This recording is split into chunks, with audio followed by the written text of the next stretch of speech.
Shalom. This is Talk from the Heart, and I'm your host, Dr. Patricia Venegas. And back in studio today, I've invited Art and Mary Fernandez back to be with us again, that their story continues. As they came into the ministry, they were not living together. They had only been married 2 years. They couldn't even talk. They could only text because they argued about everything.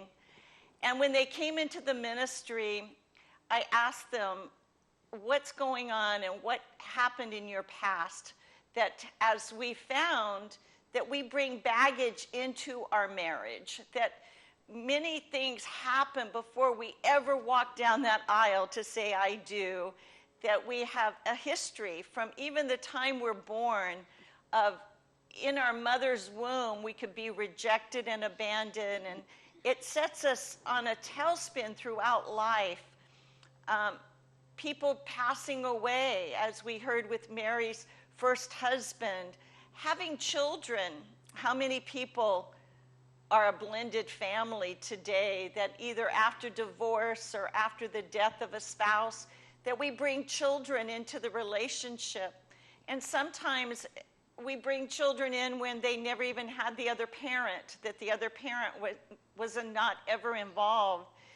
We talked about the demonic, how sometimes there's spiritual warfare against a marriage, and many times we find that. We find rejection and abandonment, unforgiveness, word curses, passed down generational demons, witchcraft, as we found with Mary's grandmother-in-law from her first marriage.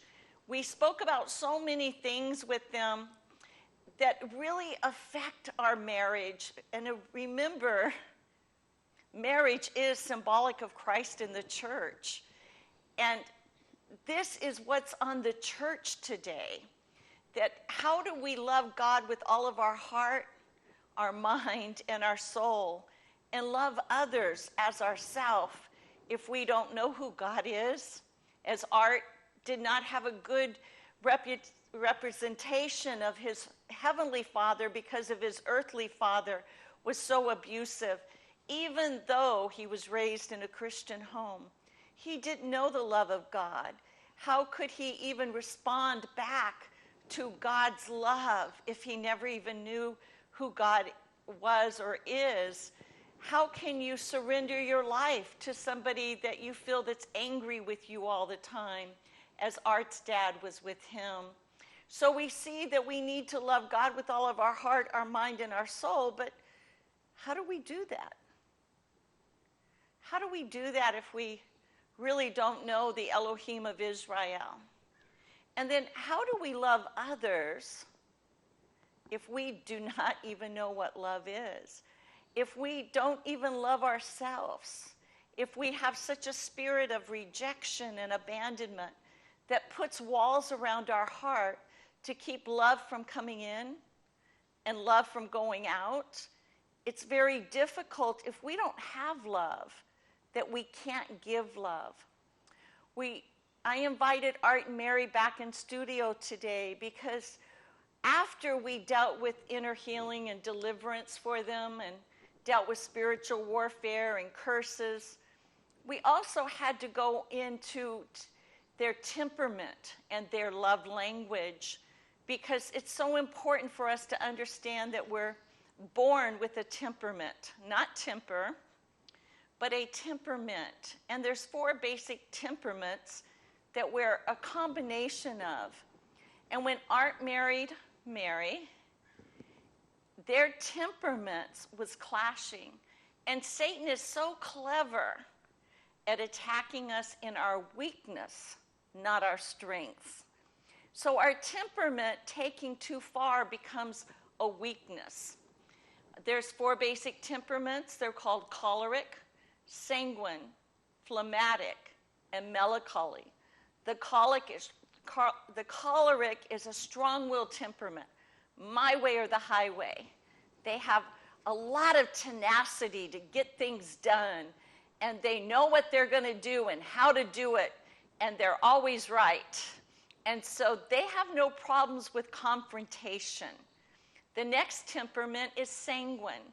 The sanguine is really bubbly and happy and tells stories and loves children. And you might know this temperament if you've ever been at a restaurant or in a public place and someone comes in and they see somebody across the room and it's like, "Hi, Susie, hi. Oh my gosh, it's so good to see you." And they're loud and boisterous and they love to talk and they love to tell stories. They make great salespeople. The next temperament is phlegmatic. They're quiet. They want peace at any cost. They don't like confrontation. They really have a quiet, strong will. The last temperament is melancholy. Melancholy is analytical. They need a lot of information. They ask a lot of questions. They analyze things. They're very organized, very detailed. They want things in order. So these are just a snippet of what these temperaments are. There's a book out there called The Spirit-Controlled Temperament by Tim LaHaye. I really suggest a lot of people read that book because it gives you a more in-depth of what these temperaments are. So when Art and Mary came together, Mary had 2 children. And now we're going to hear from them what it was like trying to blend the family with temperament. So Art, would you kind of catch us up now of when you came into this marriage? Well, when we first got married, my wife is very laid back and not much structure. And I'm very disciplined in everything that I do. Growing up, we had chores at home. So when we got married, kids wanted to sleep in. I got them up, and I said, "You guys got to do, these are the chores you guys got to do." So my wife, all of a sudden, chores, she started crying.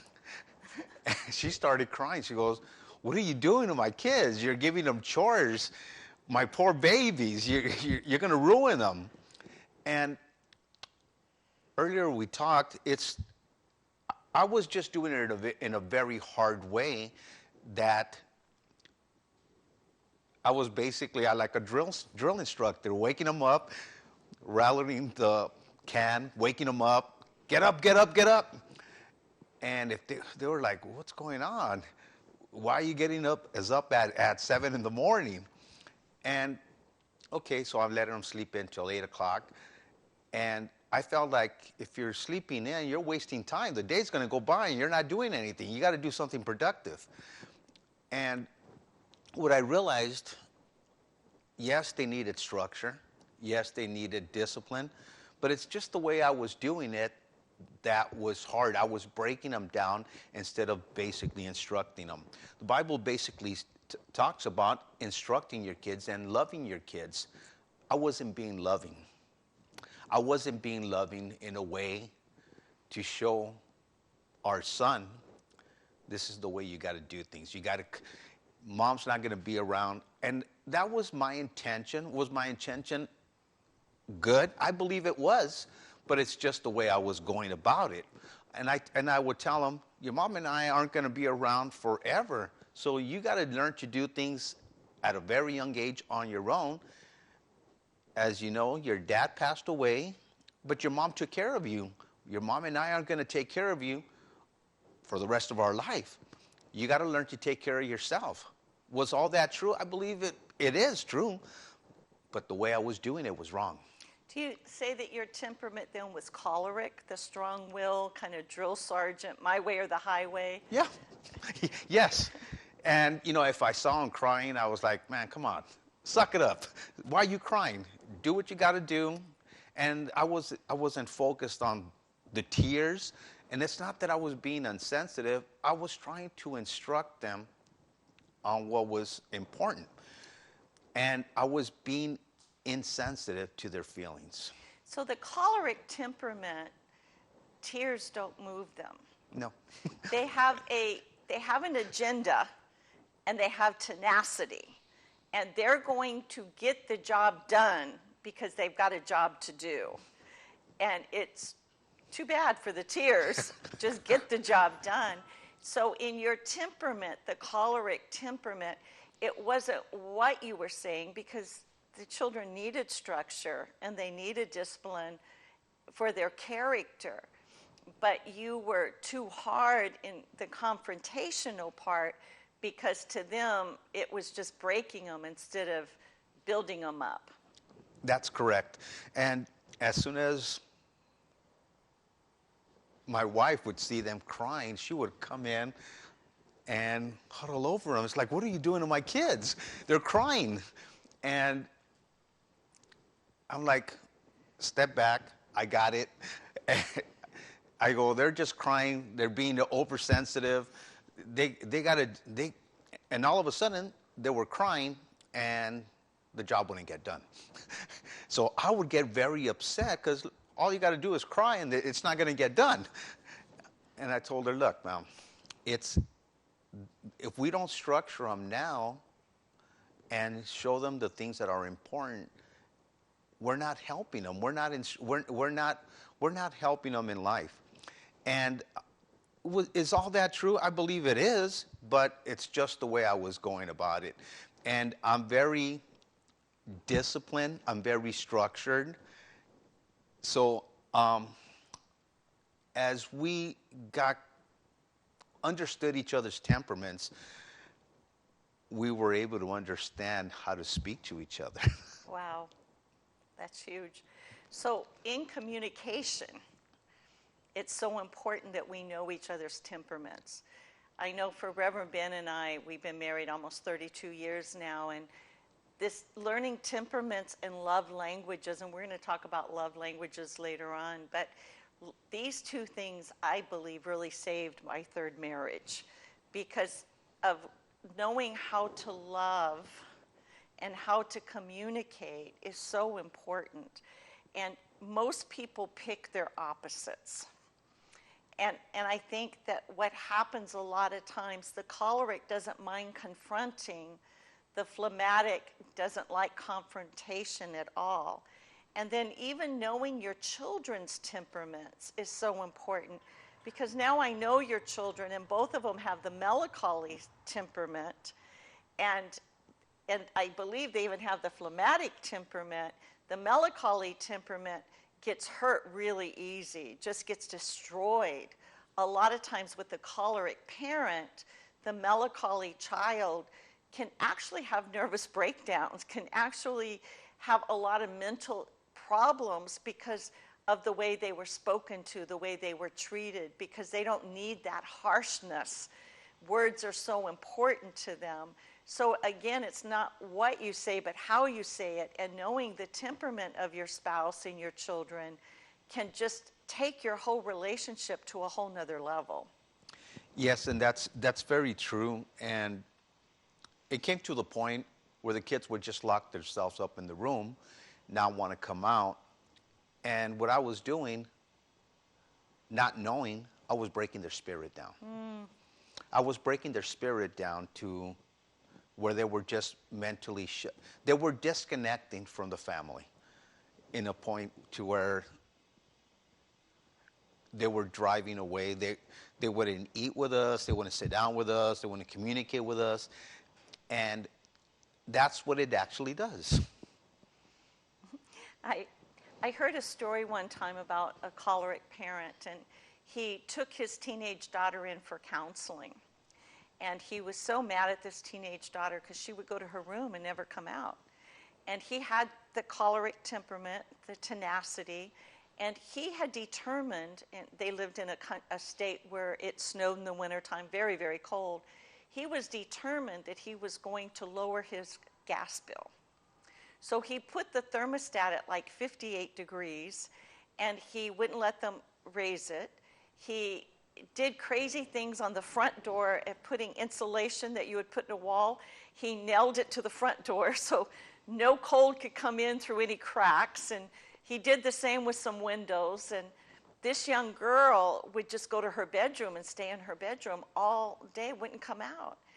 And it turned out in counseling that she had bought herself an electric blanket. And she would just go to her room and stay there because she was so cold.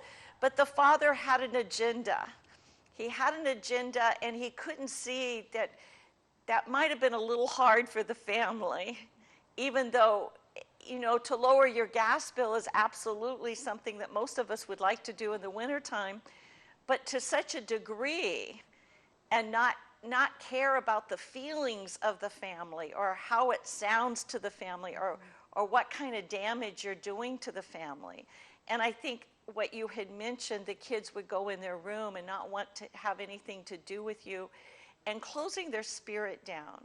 That's so important for us to talk about, because when somebody is giving you a cold shoulder or walking away from you or not wanting to be in your presence, you've done something to shut their spirit man down. And you've been too harsh. And a lot of times people, especially the choleric, they don't know how harsh they sound. Because to them it doesn't sound harsh. Even when they soften up, they think that they're still pretty good.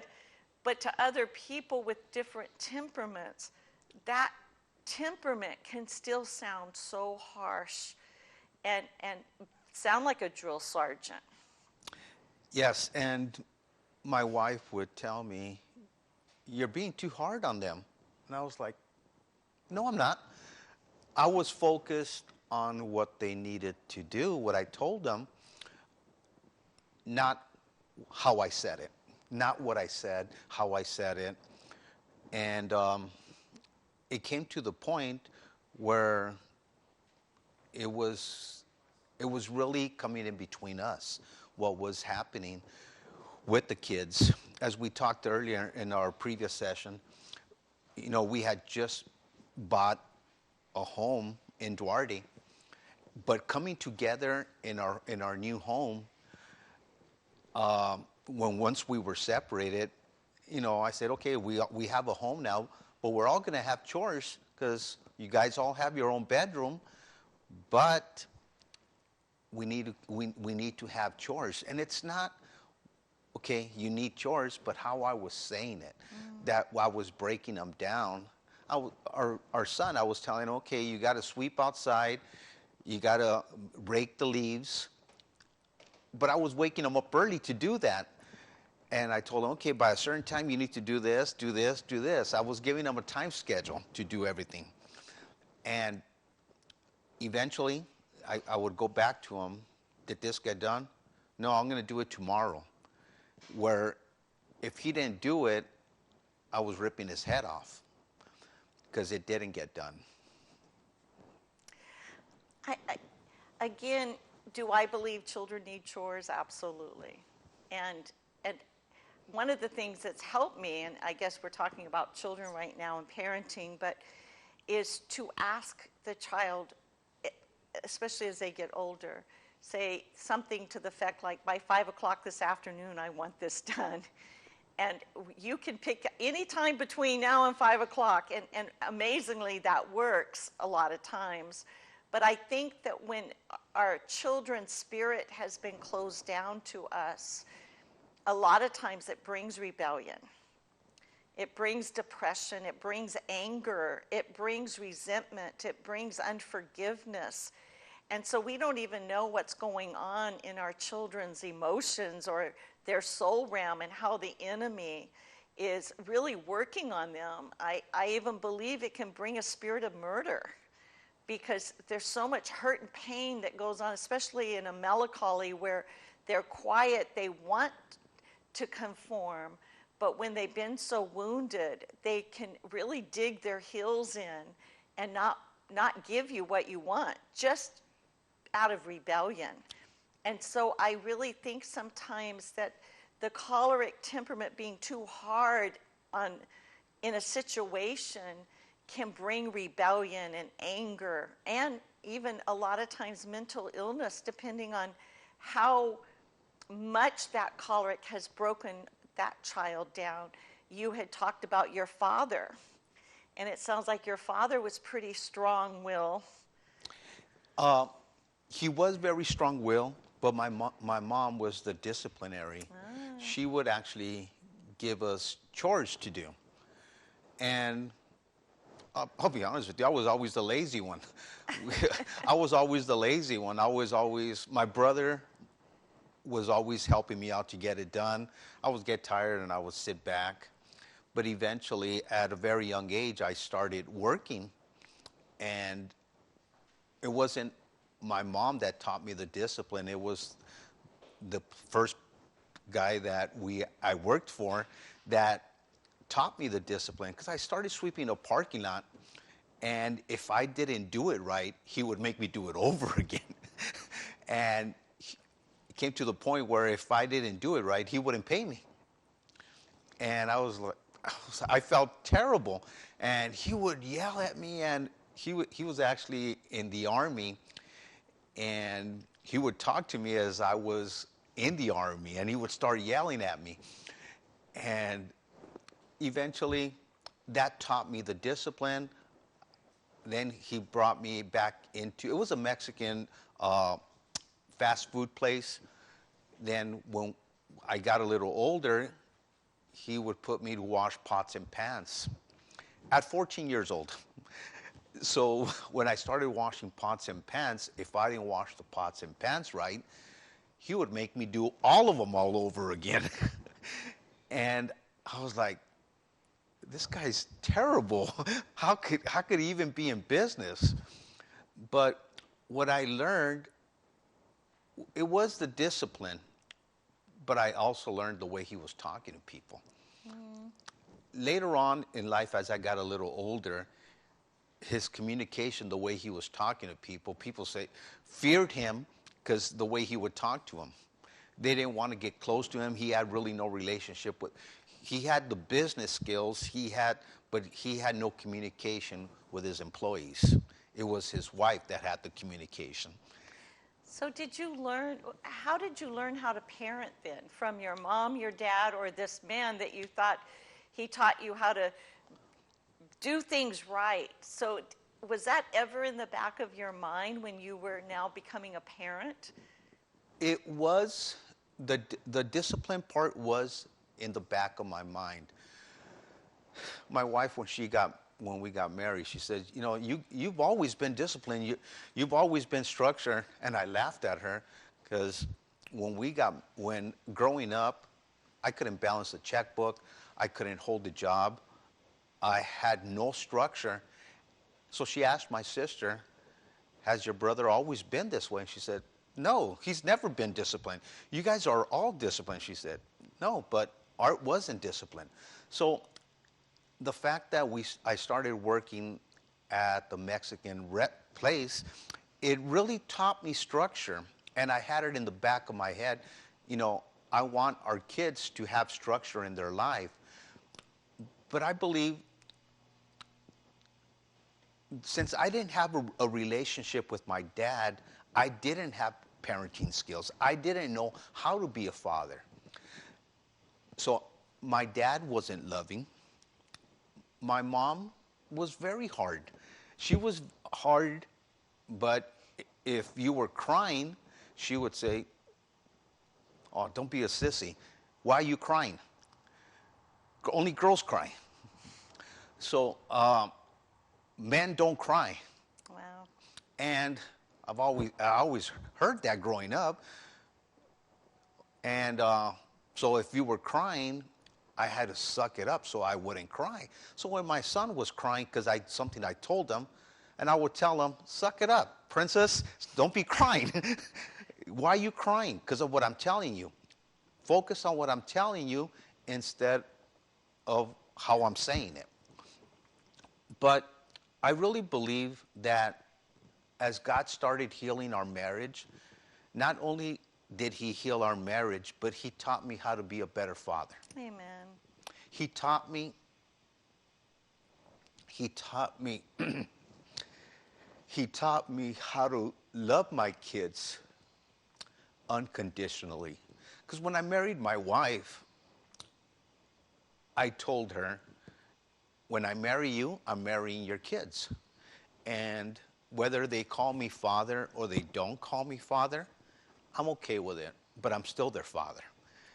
And I believe that as God started healing our marriage, He taught me how to be a better husband, how to be a better father, how to love my daughter unconditionally. We have an amazing grandson that drives me nuts, that just doesn't stop. And I'm so grateful every day that God healed our marriage, that I'm able to see our grandson. Amen. I find a lot of times in marriage that if we're not healed from our past and we don't have love, we can't give love. And many times we parent the way we were parented. We have a husband or a wife the way our parents demonstrated that to us. So what we find that as God started healing Art and Mary, He started teaching them new ways to have relationship. And it's so exciting today to see them thriving, to see them being a grandparent and having their marriage so blessed. So till next time, we're going to have Art and Mary back in studio. We're going to continue to talk about blended families, temperaments, and love languages as in our next episodes. You don't want to miss it. Shalom. Introducing the new Zulon Press book, The Bride of Christ Without Spot or Wrinkle by Dr. Patricia Venegas.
The Bride of Christ Without Spot or Wrinkle is available at Christian bookstores and online. Purchase it today.